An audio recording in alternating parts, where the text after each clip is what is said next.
Hello everyone, welcome to Study Academia. Today we are going to do the second part from the Vedic age. Let's see the topics we are going to learn today. The Brahmanas, Aranyakas, Upanishads, Vedanta, Vedanga, Puranas, Dharmashastras, epics, इनके बारे में हम लोग जानेंगे. And social life of Rigvedic era, Rigvedic economy, Rigvedic religion, इन सब के बारे में आज हम लोग जानेंगे. एंड इसका जो नेक्स्ट वीडियो एक और होगा वो लेटर वैदिक एरा के बारे में होगा. अगर आपने इसका पहले पार्ट वाला वीडियो नहीं देखा तो please visit my description box and you will find the link there. So let's start today's lesson. If you are new to my channel, please subscribe my channel and press the bell icon for more updates. Brahmanas describe the rules for the performance of sacrificial ceremonies. तो ब्राह्मणास में हम लोगों को सैक्रिफाइसल ceremonies के लिए जो rules लिखा हुआ है वो सारे ब्राह्मणास में लिखा हुआ है. Explain the hymns of the Vedas in an Orthodox manner. Brahmanas में जो हाइम्स लिखा हुआ है वेद के वो एक ऑर्थोडॉक्स मैनर में लिखा हुआ है. Each Veda has several Brahmanas attached to it. हर एक वेदा के अंदर सेवरल ब्राह्मणास अटैच्ड हुआ है. The most important Brahmana is the Satpatha Brahmana, which is attached to the Yajurveda and is the most exhaustive. It recommends 100 sacred paths. तो सबसे important जो ब्राह्मणा है वो है सतपथा ब्राह्मणा. ये जो सतपथा ब्राह्मणा है ये यजुर्वेदा वेदा के अंदर पड़ता है एंड ये रिकमेंड करता है 100 सेक्रेड पाथ्स के बारे में. नेक्स्ट आता है Aranyakas. Aranyakas are generally called the forest books as they were written mainly by hermits living in the jungles for their peoples. तो ये जो आरण्यक्स है इसको हम लोग फॉरेस्ट बुक्स भी कह सकते हैं क्योंकि ये जो मेनली आरण्यक्स है ये मेनली जो जंगल्स में जो हर्मिट्स रहते थे वो अपने शिष्यों के लिए ये बुक्स वो लोग लिखते थे. They deal with mysticism and philosophy and oppose sacrifice. आरण्यकास में mysticism है, philosophy भी है एंड ये आरण्यकास में वो लोग जो sacrifice के ritual है ये वो लोग oppose करते थे. वो लोग sacrifice को support नहीं करते थे. They emphasize meditation and considered to be concluding portion of the Brahmanas. ये आरण्यकास में meditation को ज़्यादा emphasize किए थे एंड लास्ट में जो पोर्शन ब्राह्मणास का था वही ये लोग कंक्लूशन में दिए थे. Aranyakas interpret rituals in a philosophical way. Aranyakas में जो रिचुअल्स होते थे प्रीवियस ह्यूमन बींग्स के वो ये लोग एक फिलोसॉफिकल वे में वो लोग इंटरप्रेट किए थे एंड वो लोग सैक्रिफाइस को अपोज किए थे. नेक्स्ट आता है उपनिषद.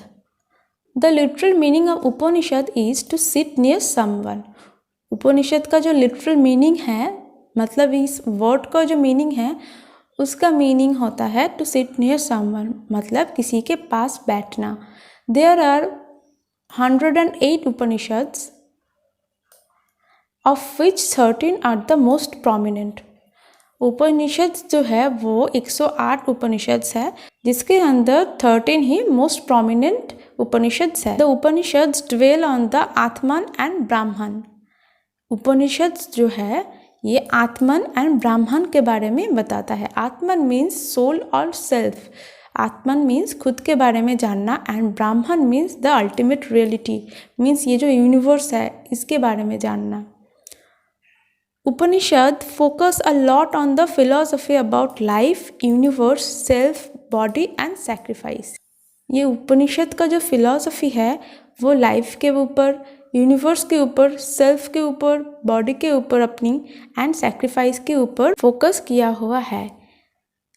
It also emphasize the knowledge of the self और आत्मन which should be acquired and that the relation of the Atman with the Brahman should be properly understood. उपनिषद में ये भी कहा गया कि एक पर्सन को अपने खुद के बारे में जानना बहुत ज़रूरी है एंड उसके साथ साथ ब्राह्मण मतलब जो अल्टीमेट रियलिटी है इन दोनों के बारे में एक पर्सन को, एक ह्यूमन बीइंग को जानना बहुत ही ज़रूरी है। द मुंडक उपनिषद, जिसमें सत्यमेव जयते जो है वो है, is the largest of the all Upanishads. ये जो मुंडक उपनिषद है ये सभी उपनिषद्स में सबसे लार्जेस्ट है। द छांदोग्य उपनिषद, ये छांदोग्य उपनिषद जो है वो clearly refers to the first 3 ashrams and discuss the types of marriage, mainly 2। Chandogya Upanishad में जो 3 आश्रम्स हुए उस टाइम पे, जैसे कि ब्रह्मचर्य, गार्हस्थ एंड वानप्रस्थ, इसके बारे में वो लोग डिस्कस किया है, एंड 2 टाइप्स ऑफ मैरिज के बारे में भी डिस्कस किया हुआ है इस उपनिषद में। फर्स्ट टाइप का जो मैरिज आता है वो है अनुलोम मैरिज, जहाँ पे the marriage of a man in his own वर्ण और बिलो हिज वर्ण, it is the most accepted and common form of marriage in the society. तो उस टाइम के सोसाइटी पे ये जो अनुलोमा मैरिज है ये होता था, जहाँ पे जो मैन था वो अपने वर्ण के और उससे बिलो जो वर्ण है, वर्ण सिस्टम के, उसमें से वो मैरी कर सकता था। एंड ये जो था ये मोस्ट कॉमन फॉर्म जो था, ये अनुलोम मैरिज का फॉर्म ही जो था वो कॉमन फॉर्म था। उसके बाद आता है प्रतिलोम मैरिज। प्रतिलोम मैरिज में the marriage of a girl और woman in a varna lower than her own deemed rare and not sanction by the Vedas. ये प्रतिलोम मैरिज में जो गर्ल की वर्ण थी उससे लोअर वर्ण में वो शादी करते थे। तो ये जो टाइप का मैरिज था ये बहुत ही रेयर था and this type of marriage was not sanction by the Vedas. Vedas में ये जो मैरिज है इसको वो लोग सैंक्शन नहीं करते थे। नेक्स्ट आता है Brihadaranyaka Upanishad. The Brihadaranyaka Upanishad describes Atman as that in which everything exist. तो ये बृहदारण्यक उपनिषद में वो यहाँ पे आत्मन को डिस्क्राइब किया कि आत्मन में ही सब कुछ है, which is of the highest value. आत्मन जो है वही हाईएस्ट वैल्यू है, और हाईएस्ट वैल्यू का जो पोजीशन जो दिया वो आत्मन को ही दिया। Which permits everything, which is the essence of all bliss and beyond description. तो ये बृहदारण्यक उपनिषद में वो लोग आत्मन को ही हाईएस्ट पोजीशन दिया और हाईएस्ट वैल्यू दिया, एंड ये कहा कि आत्मन में ही सब कुछ एग्जिस्ट करता है, and Atman is the essence of all bliss and beyond description. एक और चीज़ है यहाँ पे, जो पॉपुलर एक मंत्र है पवमान मंत्र, उसके अंदर ये जो मंत्र है असतोमा सद्गमया, ये जो आता है ये पद्माना मंत्र के अंदर आता है, एंड ये बृहदारण्यक उपनिषद के अंदर आता है। असतोमा सद्गमया का जो ट्रांसलेशन है वो कुछ ऐसा है कि from untruth lead me to the truth, from darkness lead me to the light, from death lead me to immortality. Next आता है Vedanta. Vedanta literally signifies the end of the Vedas as they reveal the final aim of the Vedas. तो ये वेदांत का जो meaning है, इसका मतलब वेदास का एंड है जो वो है वेदांत, एंड इसमें वेदास का जो एम है वो इसमें रिवील किया हुआ है। They condemn sacrifices and ceremonies and denote the last phase of the Vedic period. तो यहाँ पे सैक्रिफाइसेस एंड सेरेमनीज के बारे में लिखा हुआ है, एंड जो लास्ट फेज है वैदिक पीरियड का उसके बारे में यहाँ पे लिखा हुआ है। Next is Vedanga. Vedanga means limbs of the Vedas. Veda का अंग जो है उसको हम लोग वेदांग कहते हैं। They are the supplementary texts that aid in the proper recitation and understanding of the Vedas. तो वेदांगा में क्या क्या है? सप्लीमेंट्री टेक्स्ट है एंड एड्स, प्रॉपर एड्स है जो कि प्रॉपर रिसाइटेशन में एंड प्रॉपर अंडरस्टैंडिंग में वेदास के हेल्प करता है। However, these do not qualify as श्रुति। ये वेदांग जो है सुन के इसका प्रैक्टिस नहीं किया, ये वेदांग जो था वो फुल्ली रिटन था, and they are considered of human origin, not revealed by the gods, and are written in the form of सूत्रास। वेदांगा जो है वो सूत्रास के फॉर्म में लिखा हुआ है, एंड वेदांगा जो था वो एक ह्यूमन ऑरिजिन था, they were not revealed by the god. Vedanga के अंदर जो सूत्रास है उसके बारे में अब हम लोग जानेंगे। Sutras are very short condensed statements that are used to express varied ideas. तो सूत्रास जो है वो शॉर्ट स्टेटमेंट्स है जो कि डिफरेंट आइडियाज़ के लिए यूज़ किया जाता है. तो देयर आर 6 सूत्रास: शिक्षा, कल्प, ज्योतिष, व्याकरण, निरुक्ता एंड छंद. ये जो 6 सूत्रास है ये बहुत ही शॉर्ट स्टेटमेंट्स है. शिक्षा मतलब फोनेटिक्स, कल्प मतलब रिचुअलिस्टिक साइंस, ज्योतिष मतलब एस्ट्रोनॉमी, व्याकरण मतलब ग्रामर, निरुक्त मतलब एटिमोलॉजी एंड छंद मतलब मैट्रिक्स. तो इसका ये जो 6 सूत्रास है इसका ये मीनिंग हो गया. तो ये जो कल्प सूत्र है, शिक्षा के बाद जो कल्प आया सेकंड में, वही है कल्प सूत्र. तो कल्प सूत्र को हम लोग 3 सूत्रास में फर्दर डिवाइड करते हैं. फर्स्ट आता है श्रौत सूत्र, विच इज कंसर्न विद वैदिक सैक्रिफाइसेस एंड रिक्वायर 3 और मोर फायर्स. तो ये कल्प सूत्र के अंदर जो फर्स्ट डिवीजन आया वो है श्रौत सूत्र, जिसके अंदर वैदिक सैक्रिफाइसेस के बारे में लिखा हुआ है मेनली, एंड वहाँ पे लिखा हुआ है कि वहाँ पे 3 और मोर फायर्स की ज़रूरत है इस सूत्र के अंदर. फिर आता है गृह सूत्र. गृह सूत्र is concern with comparatively simpler domestic sacrifices which require only one fire. It includes rituals pertaining to crucial life stages, samskarans such as upanayana, vivaha and अंत्येष्टि. तो ये गृह सूत्र जो है ये मेनली डोमेस्टिक सैक्रिफाइसेस के लिए ही वो लोग बनाया, एंड इसके लिए ओनली 1 फायर मतलब एक फायर ही काफ़ी है. वो तब वो ये सब जो रिचुअल्स करते थे वो लोग यज्ञ के थ्रू ये रिचुअल्स करते थे. एंड इट इंक्लूड्स, ये गृह सूत्र में क्रूशियल लाइफ स्टेजेस के जो रिचुअल्स मेनली होते थे, जैसे कि उपनयना, और जो इनिशिएशन के लिए जो रिचुअल्स होते थे, जैसे ह्यूमन बर्थ के बाद जो एक रिचुअल होता था वो विवाह यानी कि मैरिज, एंड अंत्येष्टि मतलब फ्यूनरली प्रैक्टिसेस. ये जो 3 लाइफ स्टेजेस है ये गृह सूत्र के अंदर पड़ता है. Next is Dharmasutra. Dharmasutra is concern with the rituals धर्म. धर्मसूत्र जो इसके अंदर जो रिचुअल्स पड़ता है वो मेनली धर्म के रिचुअल्स होते थे. Next is Puranas. The word Puranas literally means old. तो ये पुराणास का जो लिटररी मीनिंग है वो हमें इस वर्ड से ही पता चलता है कि इसका मतलब है old. They were the religious sectarian literature of later times around 4th और 6th century, but have a well defined perception of the past traditions. ये जो पुराणास है ये अराउंड 4th और 6th century के सेक्रेड लिटरेचर है, एंड ये पुराणास जो है वो वेल डिफाइंड परसेप्शन के बेसिस पे है. जो पास्ट ट्रेडिशन है उसके ऊपर वेल डिफाइंड परसेप्शन से बेस किया हुआ ये पुराणास है. They reflect the Brahmanical social and religious values and also shed light on the emergence and development Hindu religious practices. Puranas के अंदर Brahmanical social and religious value है, एंड इसके अंदर जो हिंदू रिलीजियस प्रैक्टिसेस जो धीरे धीरे डेवलप हुआ उसका भी ग्लिम्पस इस पुराणास में दिया हुआ है. The Puranas generally discuss 5 topics in the life span of 4 ages और युगास: सत्य, त्रेता, द्वापरा एंड काली. तो ये पुराणास जो है मेनली वो उसका ये मेनली 5 टॉपिक्स होता है, एंड वो ये 5 टॉपिक्स 4 टाइम स्पैन के हिसाब डिस्कस करता है. 4 टाइम स्पैन है वो है सत्ययुग, त्रेता युग, द्वापरा युग एंड कली युग.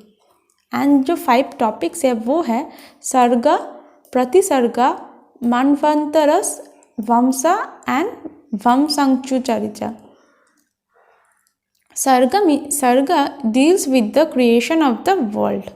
सर्ग जो है वो वर्ल्ड कैसे क्रिएट हुआ इससे रिलेटेड है स्वर्ग. प्रतिसर्ग मीन्स रिक्रिएशन. प्रतिसर्ग में रिक्रिएशन ऑफ द वर्ल्ड के बारे में प्रतिसर्ग जो है ये रिक्रिएशन के ऊपर है.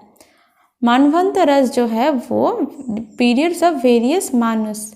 मानुष और ह्यूमन बींग्स के जो डिफरेंट पीरियड्स आते थे, एक फेज आते थे, उसके बारे में मानवंतरस में दिया हुआ है। नेक्स्ट इज वंशा के अंदर genealogist, vanshaj are mainly the genealogist of gods and rishis.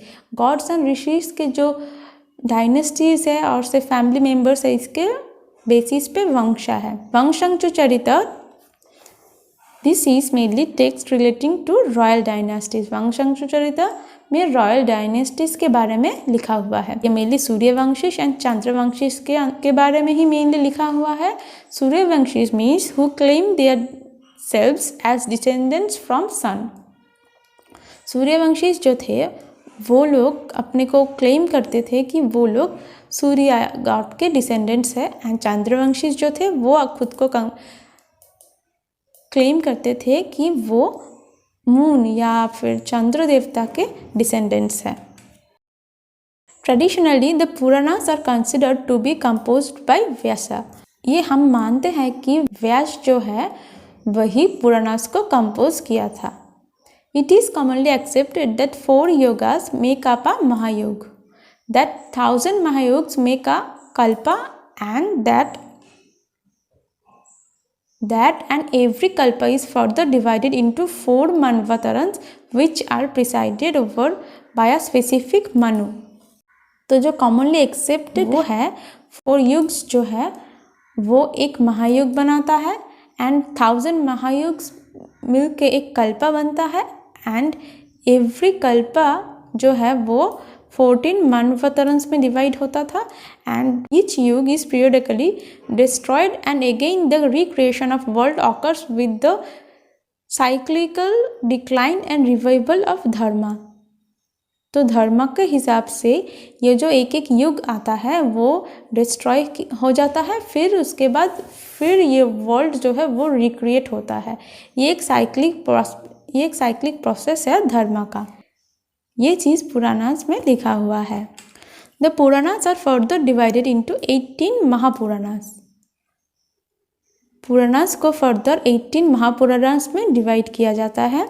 Brahma, Vishnu, Narada, भगवता, पद्मा, गरुड़ा, वराह, मत्स्य, कूर्मा, लिंगा, शिवा, स्कंधा, अग्नि, वामाता। ये जो कुछ है ये 18 महापुराणास के कुछ पार्ट्स है। Puranas such as Brahma, Matsya, Harivamsha, Vishnu, Brahmanda and Vayu provide useful information on historical dynasties. तो ये जो कुछ पुराणास है जैसे कि ब्रह्मा, मत्स्य, हरिवंश, विष्णु, ब्रह्मानंदा एंड वायु, ये जो कुछ पुराणास है इसके अंदर यूजफुल इंफॉर्मेशंस है कुछ डायनेस्टीज के, जैसे कि Haryanka dynasty, Shishunaga dynasty, Nanda dynasty, Maurya dynasty, Shishunaga dynasty, Guptas. तो ये गुप्ता तक के सारे डायनेस्टीज के बारे में यूजफुल इंफॉर्मेशन इस पुराणास में लिखा हुआ है। They also contain detail accounts of historical geography such as mountains, rivers etcetera. इस पुराणास के अंदर माउंटेन्स एंड रिवर्स के जो जोग्राफिकल कंडीशन था उसका हिस्ट्री इसमें लिखा हुआ है। Next is Dharmashastra. They are the Sanskrit text dealing with specifically with dharma or righteous model law. Dharmashastra means a moral law. The Dharmashastras are further subdivided into Dharma Sutras, which are composed during 600 to 300 BC, and Smritis, which are composed during 200 to 900 BC. Dharma Sutras को हम लोग 2 part में divide करते हैं। एक हो गया Dharma Sutras and Smritis. They recognize 3 sources of Dharma: the Vedas, Smriti and शिष्टाचार। तो ये धर्म के जो सोर्सेस है तब वो लोग 3 सोर्सेस के बारे में बताया कि फर्स्ट जो है वो वेदास मतलब श्रुति, उसके हिसाब से एक सोर्स हो गया। Next source is smriti, that is which is remembered, and the second is shishtachara मतलब good manners and practices of decent culture people. ये जो 3 सोर्सेस है इसके आधार पर ही ये धर्म डिसाइड होता था। Next is the 4 ashrams. Next आता है 4 आश्रम। फर्स्ट आश्रम is ब्रह्मचार्य, means student food. Next grihastha, household caretaker. Next banpastra, partial renunciation. And the last one is sannyasa, complete renunciation.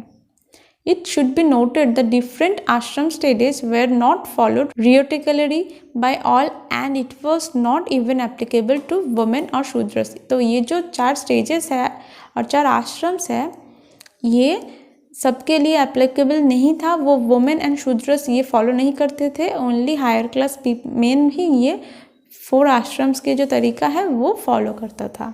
Next आता है epics. The two Sanskrit epics, the Mahabharata and the Ramayan.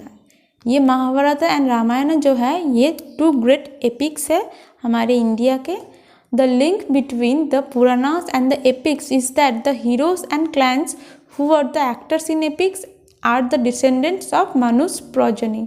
तो Purana and epics मतलब Mahabharat and Ramayan में जो link है ये है कि महाभारत एंड रामायण के जो हीरोज़ हैं एंड एक्टर्स हैं वो पुराना के मानव के जो ये है मनुष्य के डिसेंडेंट्स है. The Mahabharata has a section called Ramopakhyana detailing the story of Rama and the Ramayana mentions the Kurus and the Hastinapur but does not mention the Mahabharata one. अब हम देखेंगे महाभारत एंड रामायण के कुछ distinctions. The Mahabharata is said to be compose by Veda Vyasa. Mahabharata जो है वो वेद व्यास ने compose किया था. Ramayana is considered as the Adi Kavya, first conscious poetry composed by Valmiki. And Ramayana जो है वो एक पोएटिक फॉर्म में है एंड ये रामायण को कंपोज किया था वाल्मीकि ने. Mahabharata consists of 18 parvas and has around 1 lakh verses. Mahabharata जो है वो 18 पर्वस में है एंड इसके अंदर 1 लाख वर्सेस है. वहाँ पे रामायण कंसिस्ट ऑफ 7 कांडस और books having around 24,000 verses. Ramayana के अंदर 7 कांडस है एंड इसके अंदर 24,000 वर्सेस है. Mahabharata is considerably longer than Ramayana. Mahabharata जो है ये रामायण से लॉन्गर है एंड रामायण जो है वो महाभारत से शॉर्टर है. ट्रेडिशनली द वर्ड मतलब जो महाभारत वर्ड जो है Kurukshetra war is believed to have happen in the Dvapara yuga. But historians consider the events and social characters of the Mahabharata corresponding to an earlier stage of development than the Ramayana. तो पहले ये हम लोग believe करते थे कि द्वापरा युग में ये महाभारत का जो वर्ड था कुरुक्षेत्र वर्ड वो हुआ था. पर हिस्टोरियंस ने different events and social characteristics को देख के ये कंक्लूड किया कि ये जो महाभारत का वर्ड था ये रामायण की डेवलप होने से पहले हुआ था और इसके अर्ली एज स्टेज पे ये वर्ड हुआ था. वैसे ही traditionally it is considered the Rama lived in the Treta yuga earlier than the Mahabharata. But Ramayana is more polished and its concepts more closely related to other societies. Related to later societies, historians consider it of a later stage than the Mahabharata. यहाँ पे भी same है कि ये राम जो था वो त्रेता युग में रहता था जो कि महाभारत से पहले हुआ था. पर हिस्टोरियंस ने कुछ फैक्ट्स देख के ये कंक्लूड किया कि रामायण जो था उसकी कहानी महाभारत से पहले हुआ. Next is social life of Rigvedic Aryans. Rigvedic society was a tribal society. Rigvedic society जो था वो एक ट्राइबल सोसाइटी था. The janas often had conflicts with the Panis who used to hide the cattle of Aryans in the forest and were thus deemed the enemies of Aryans. तो ये जनस कह के कुछ लोग थे, एक ग्रुप था, उनके साथ पानीस कह के एक ग्रुप था, उसका कॉन्फ्लिक्ट लगा रहता था. तो ये पानीस जो थे वो आर्यंस के कैटल को जंगल में हाइड कर देते थे एंड आर्यंस के एनिमीज बन गए थे. ये पानीस जो थे वो आर्यंस के एनिमीज बन गए थे.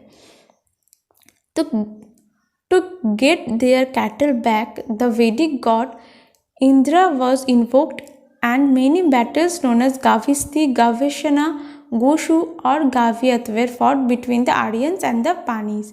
तो आर्यंस जो थे वो अपने कैटल को पाने के लिए जो वैदिक एज में जो गॉड था इंद्र कह के उसको वो लोग जगाया एंड आर्यंस एंड पानीज के बीच डिफरेंट बैटल्स हुआ, जिसके जैसे कि गाविस्ती, गवेशना, गोशु एंड गाव्यत, ये कह के कुछ बैटल्स है जो आर्यस एंड पानीज के बीच हुआ था।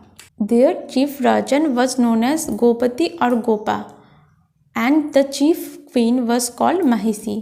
तो ऋग्वेदा के टाइम पे उनका जो चीफ था उसको वो लोग गोपति और गोपा कहते थे और से प्रोटेक्टर ऑफ काउस, उसका उन लोगों का जो मेन कैटल था वो काउस था, तो इसके बेसिस पे उनका जो चीफ था उसका नाम भी गोपति और गोपा था। एंड चीफ की जो क्वीन थी उसका नाम था महिषी। वर्ना और colour was the basis of initial differentiation between the वैदिक एंड नॉन वैदिक पीपल। तो कलर और वर्ना के हिसाब से वो लोग वैदिक एंड नॉन वैदिक पीपल का डिफ्रेंशिएट करते थे।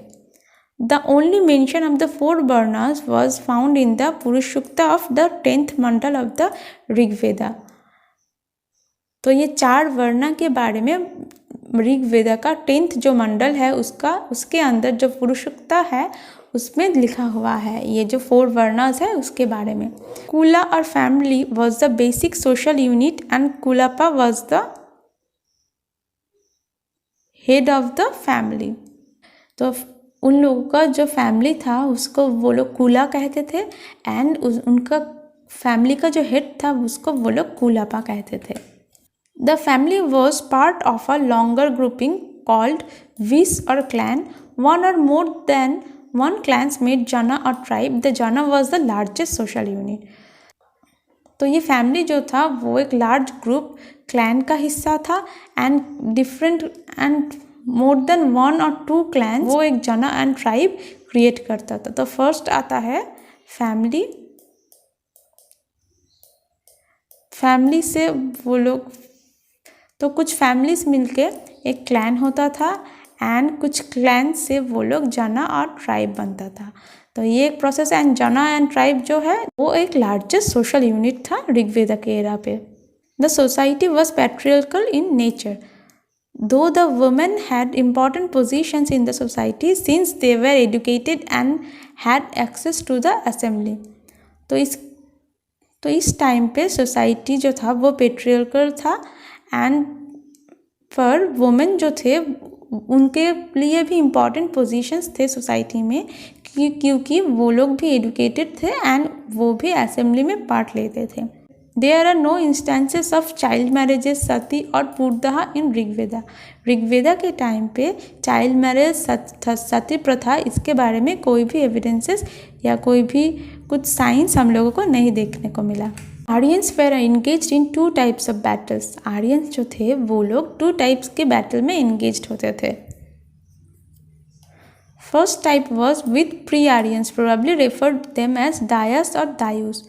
तो फर्स्ट टाइप के जो बैटल थे वो प्री आर्यंस के साथ होता था जिसको वो लोग दायस और दायूस कहते थे। सेकेंड जो था वो था एमंग देमसेल्व्स, वो लोग अपने के बीच में वो लोग खुद के बीच में फाइट करते थे।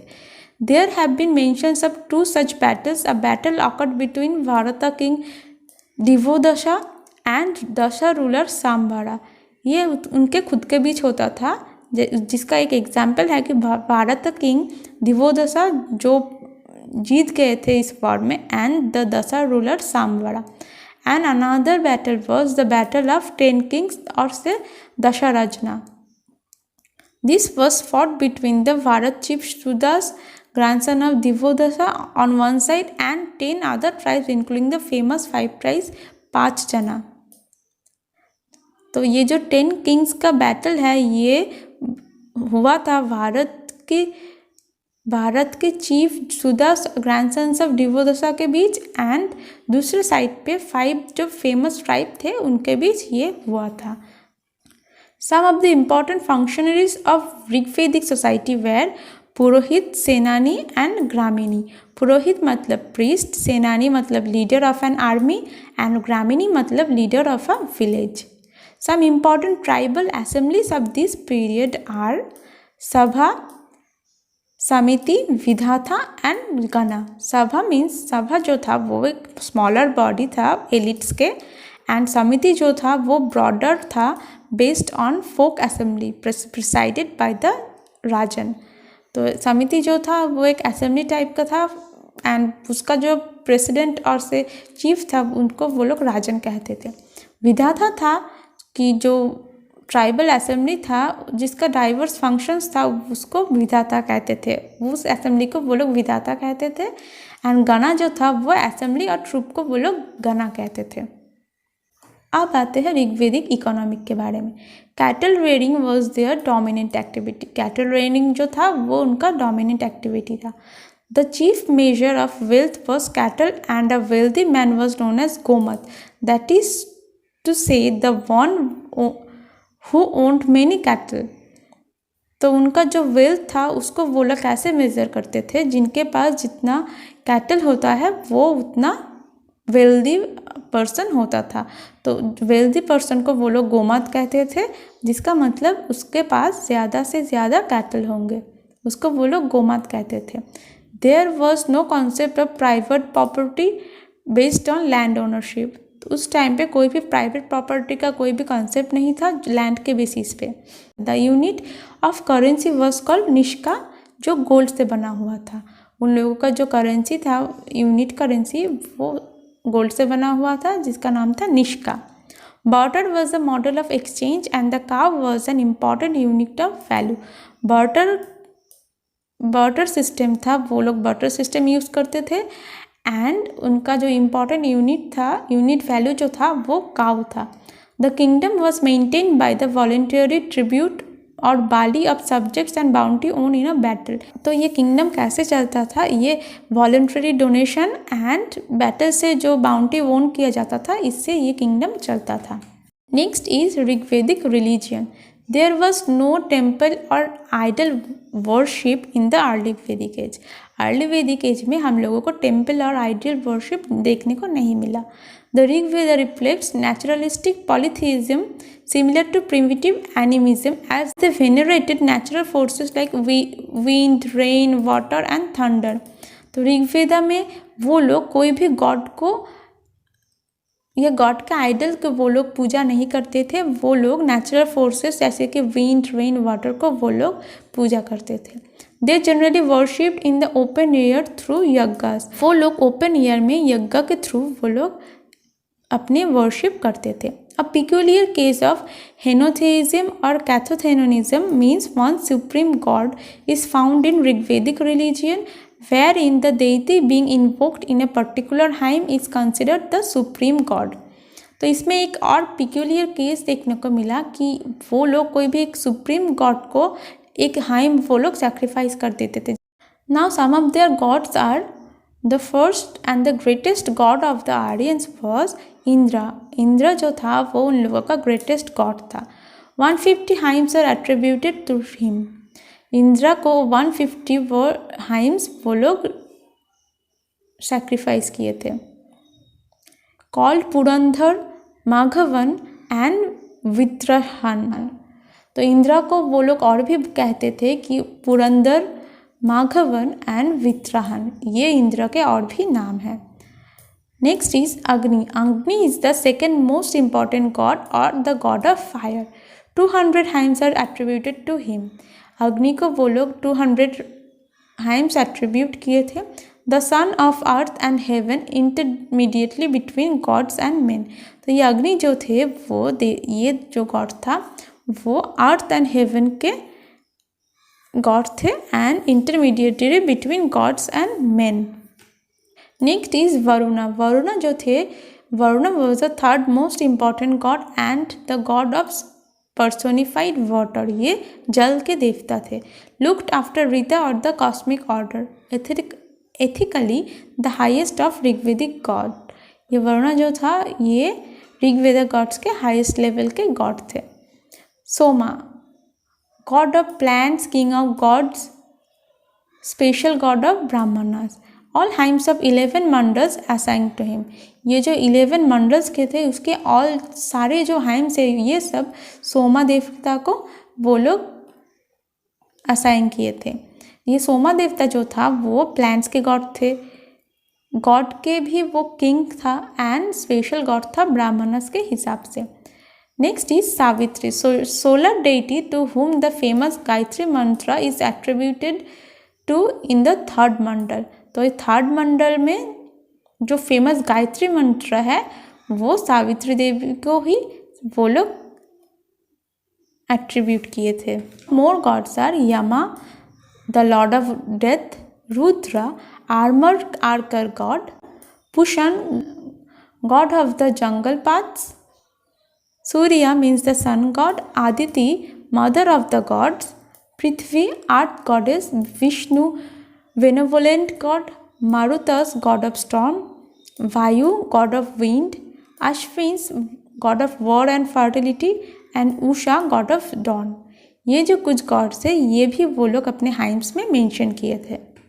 The terms they used in Rigvedic age meaning, तो वो लोग कुछ टर्म्स यूज़ करते थे ऋग्वेदिक एज में, इसका मीनिंग जो था वो कुछ ऐसा था कि godhuli sangava means measure of time और morning, gavyuti measure of distance, duhitri daughter who milk cause,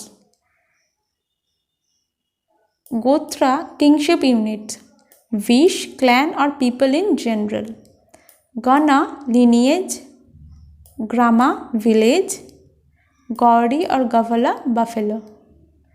तो ये जो था इस साइड्स के ये ऋग्वेदिक टर्म्स है एंड ये जो है उसका मीनिंग है अभी प्रेजेंट एज के।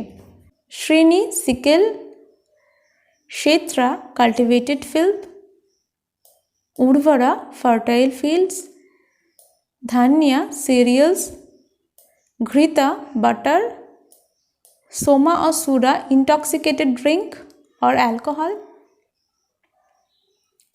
Gohna guest one who is fed on cattle and gojit winner of cause.